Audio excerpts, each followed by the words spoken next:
Hello everyone, welcome to Triumph powered by Mohan Foundation. Today's video is powered by SBI Cards and SBI Foundation. आज की video में हम discuss करेंगे fats and cholesterol and कुछ basic tips जो कि हमें नॉर्मली डाइट को कैसे मैनेज करना है डायलिसिस में, वो हेल्प करेंगे। तो फैट्स क्या है, फैट्स एंड कोलेस्ट्रॉल का क्या रिलेशन है, ये हम डिस्कस करते हैं। फैट्स हमें बहुत ही हैप्पी और सेटिस्फाइड रखता है। फैट्स हेल्प करता है हमारे बॉडी में हार्मोन्स जैसे कि ईस्ट्रोजन, टेस्टोस्टेरोन को बनाने में। फैट्स हमारे स्किन को ग्लो करता है एंड फैट्स कार्बोहाइड्रेट्स और प्रोटीन्स को अच्छे से एफिशिएंटली यूज़ करने में हेल्प करता है ना। बहुत इंपॉर्टेंट चीज़ फैट्स, बट हम यूजली ये चीज़ अंडरस्टैंड नहीं करते हैं। या तो हम ज़्यादा फैट खाते हैं या हम ये सोचते हैं कि नहीं, मुझे फैटी फूड नहीं खाना है। लेकिन यस, ज़्यादा फैट, टू मच फैट खाने से भी बहुत सारी इश्यूज़ हो सकते हैं, जैसे कि हाइपरटेंशन का इश्यूज़, हार्ट डिजीज़ हो सकती है, weight gain and health problems and cholesterol level increase होना। तो एक होता है सैचुरेटेड फैट, जिसमें मीट आ जाता है, लीन प्रोडक्ट्स आ जाता है एंड डेयरी प्रोडक्ट्स आ जाते हैं। ये सैचुरेटेड फैट्स जो होते हैं ये हमारी बॉडी के बैड कोलेस्ट्रॉल को बढ़ाते हैं। मैं इस चीज़ को क्यों डिस्कस कर रही हूँ, ये सब थोड़ा सा बहुत ज़्यादा नॉलेज वाला पार्ट हो गया, बट ये पार्ट हमें समझना बहुत ज़रूरी है कि बैड कोलेस्ट्रॉल क्या होता है और गुड कोलेस्ट्रॉल क्या होता है। मार्केट में इतनी सारी एड्स आ रही हैं, दे आर टेलिंग कि हार्ट के लिए ये ऑयल अच्छा है, हार्ट के लिए ये ऑयल अच्छा है, but do we really know कि कोलेस्ट्रॉल किस चीज़ से बढ़ता है एंड कोलेस्ट्रॉल किस चीज़ से कम हो सकता है। तो जो कि मीट प्रोडक्ट्स है, डेयरी प्रोडक्ट्स है, वो हमारे LDL यानी कि जो कि लो डेंसिटी लाइपोप्रोटीन कोलेस्ट्रॉल होता है, जो कि बैड कोलेस्ट्रॉल को उसको बढ़ा देता है। और अनसैचुरेटेड फैट्स होते हैं जिसमें कि omega 6, omega 3, fish oil, nuts, ये सब आता है, सीड्स, नट्स, फिश ऑयल बोलते हैं ना। फिश ऑयल में कुछ लोग खाना बनाते हैं and some oils, some healthy oils, जिसमें मस्टर्ड ऑयल भी एक ऑयल है। तो ये सारे प्रोडक्ट्स हमारे गुड कोलेस्ट्रॉल को हेल्प करते हैं इंक्रीज करने के लिए।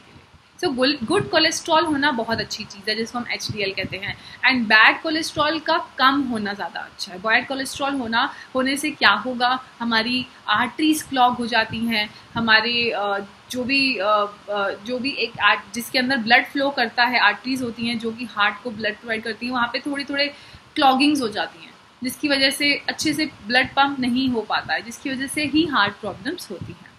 तो ये कोलेस्ट्रॉल दो सोर्सेज हैं बनने के। एक तो हमारे लिवर में बनता है और एक होता है जो हम बाहर से खाते हैं, ठीक है। एक होता है अच्छा कोलेस्ट्रॉल, एक होता है बुरा कोलेस्ट्रॉल। यस, कोलेस्ट्रॉल में भी दो टाइप्स है, एक अच्छा कोलेस्ट्रॉल और एक बुरा कोलेस्ट्रॉल। अगर बैड कोलेस्ट्रॉल के लेवल बढ़ जाते हैं और अच्छे कोलेस्ट्रॉल के लेवल कम हो जाते हैं तो बहुत सारी हार्ट प्रॉब्लम, बहुत सारे पेशेंट्स को हार्ट प्रॉब्लम होने लगती है। तभी डॉक्टर्स बोलते हैं कि हमें अपने CKD पेशेंट्स को, डायलिसिस पेशेंट्स को बहुत ही ज़्यादा कोलेस्ट्रॉल लेवल पे विजिलेंट रहना है, कि हमें रोज़ हर महीने अपने ब्लड टेस्ट में कोलेस्ट्रॉल लेवल भी मैनेज करने हैं। क्यों? क्योंकि वो हाई कोलेस्ट्रॉल होने की वजह से हमारी रीनल आर्टरीज ब्लॉक होने लगेंगी, फिर हमारा ब्लड फ्लो किडनीज में नहीं होने लगेगा। Already kidneys are not working well. Dialysis patient होने के वजह से हमें कैलोरीज तो बहुत लेनी है, पर हमें वो फूड भी अवॉइड करना है जिससे हमारा ट्राइग्लिसराइड्स और कोलेस्ट्रॉल लेवल्स बढ़ रहे होते हैं, जिनसे कि हमारे लेवल्स हाई हो जाते हैं। तो ये रिकमेंड है कि हम 20 to 25% कैलोरीज को फैट्स के थ्रू ले सकें। तो राइट फूड चूज़ करना है, और उस राइट फूड में क्या आता है, मस्टर्ड ऑयल आता है, राइस ब्रान ऑयल आ जाता है, olive oil for that matter हम यूज़ कर सकते हैं, सनफ्लावर ऑयल यूज़ कर सकते हैं, हम रोटेशन में ये ऑयल्स यूज़ कर सकते हैं। These are good cholesterol products and these are the right food. हम घी और बटर को अवॉइड करें और वनस्पति को अवॉइड करें, फ्राइड फूड्स अवॉइड करें। हम एयर फ्राई यूज़ कर सकते हैं अगर डाइटिशियन एडवाइस करती है तो। Steaming baking and boiling are better and healthier options, so we should avoid frying. Then और क्या क्या कर सकते हैं हम, जो कि स्टॉक होता है जब हम मीट को बनाते हैं, तो उसको सारा लिक्विड को हम यूज़ ना करें, उसको हम ड्रेन कर दें, या फिर हम उसको अंडर हॉट वाटर रख के रिंस कर सकते हैं. हमें ज़्यादा से ज़्यादा ओमेगा 3 फैटी एसिड्स या ओमेगा 6 फैटी एसिड्स रिच जो फूड्स होते हैं या प्रोडक्ट्स होते हैं या सप्लीमेंट होते हैं वो कंज्यूम कर सकते हैं. These are the right things, these are the right supplements, because these are the good cholesterol and they help you to reduce the bad cholesterol. And हम less refined sugar and less sweets को ही use करें. That was all about fats and cholesterol.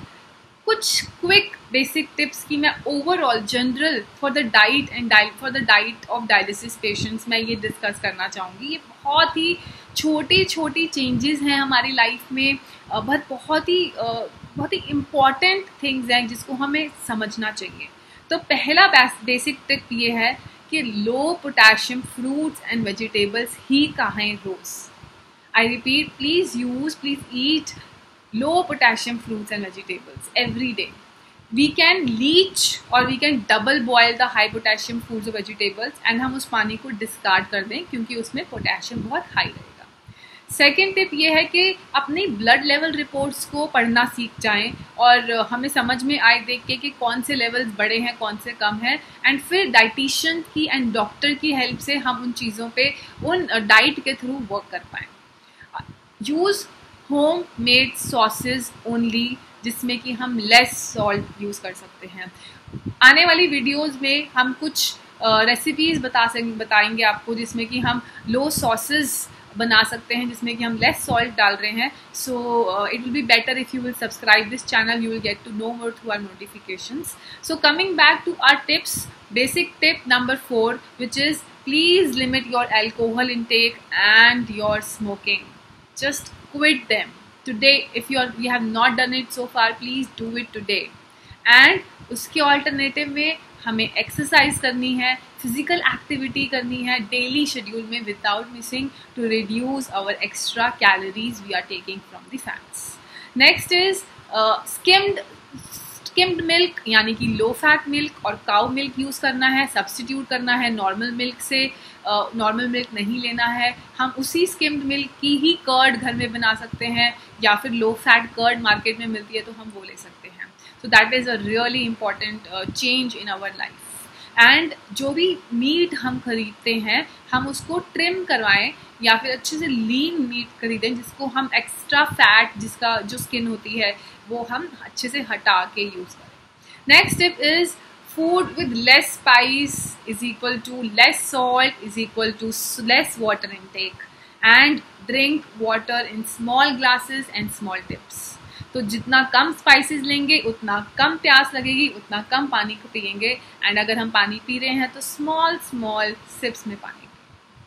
Next tip is small portions of dishes जिसमें कि high potassium और high phosphorus है. हम small portions में उन डिशेस को ले सकते हैं. And this is very important tip which I always follow is I write in my diary that I have consumed this today and after that I felt this. So जब initially हमारी disease diagnose होती है तो हमें time लगता है समझने में कि ये खाने से क्या होगा, ग्रीन वेजिटेबल खाने से क्या होगा. सो आई मेड अ डायरी, उसमें I use to write that today I consumed white chola and after that I felt uneasy. So this is how we are able to understand our body language.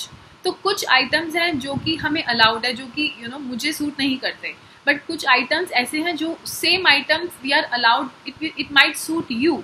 So by making that diary we are able to identify what all things are making me easy after eating those products.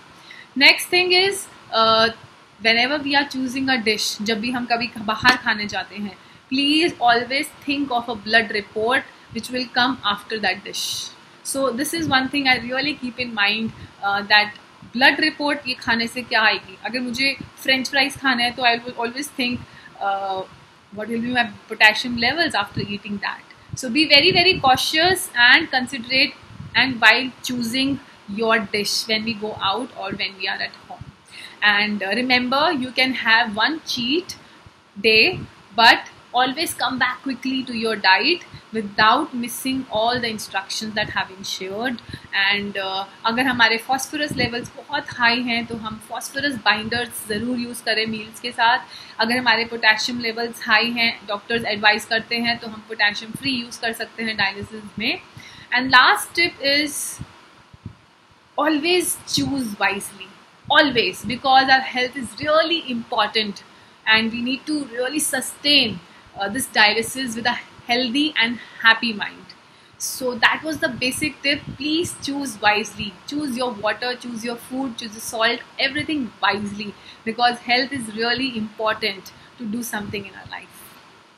So this is it about the 4 paths of diet for dialysis patients. I really hope that this might create value in your life, and let us all try to apply small tips in our life. So all the best for your healthy life, and thank you so much for watching this video patiently, and stay tuned for more videos. Thank you so much.